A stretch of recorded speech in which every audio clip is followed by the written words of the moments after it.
Charlotte, North Carolina. Let's talk about Albany, as 16-seed UMBC was shredding the Virginia defense in the second half of its stunning upset of the top-seeded Cavaliers on Friday night. Basketball-loving fans, and, yes, media types, across the country were scrambling to find out something, anything, about this underdog team that was on the verge of history. More, UMBC PGKJ. Mora's Puerto Rican roots inspire bow and arrow celebration, the first spot to look the Retrievers' schedule this year. And, yeah, one game really stood out: Albany.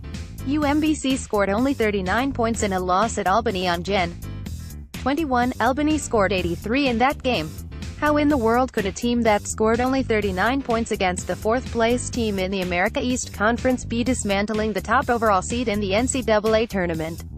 Team that lose by 44 points to Albany just do not beat the top-ranked team in the country by 20 points.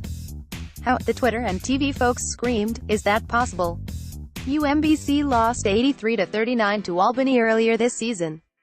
Madness, Eli Hershkovich, at Ella Hershkovich, March 17, 2018. So on Saturday afternoon in the UMBC locker room, I went straight to the source, the Albany game.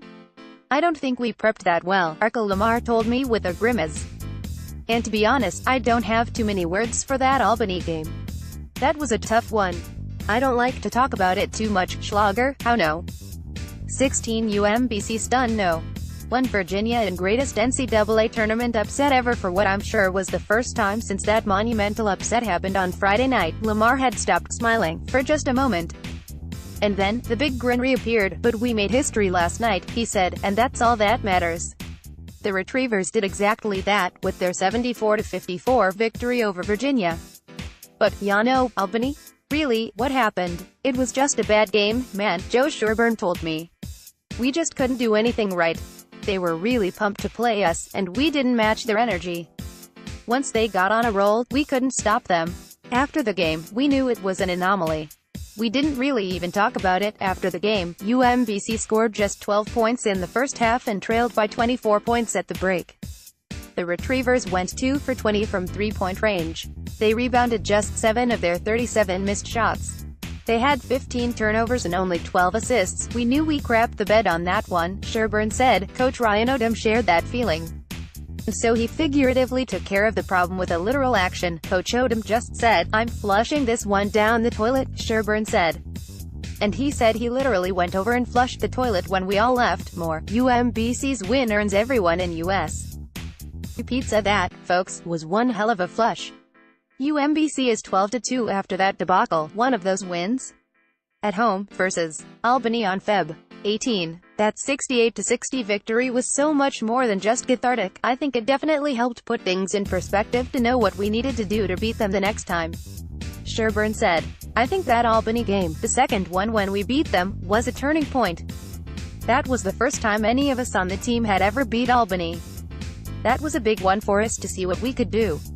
In that one, UMBC trailed at halftime by 9 points but closed with an incredibly strong second half. That sounds familiar. The Retrievers made 54.8% of their shots inside the arc and went 7 for 18 from beyond it. They closed the game on a 22-7 run. When we beat Albany, that was at the time my second favorite UMBC moment, after our Hail Mary buzzer beater against New Hampshire last year, Sherburne said. We've had so many moments top that game since then, and I just want to keep that going. The Virginia win tops the list now, obviously. But that Vermont buzzer beater in the American East title game? That's ahead of Albany and New Hampshire, too, and the first Albany debacle.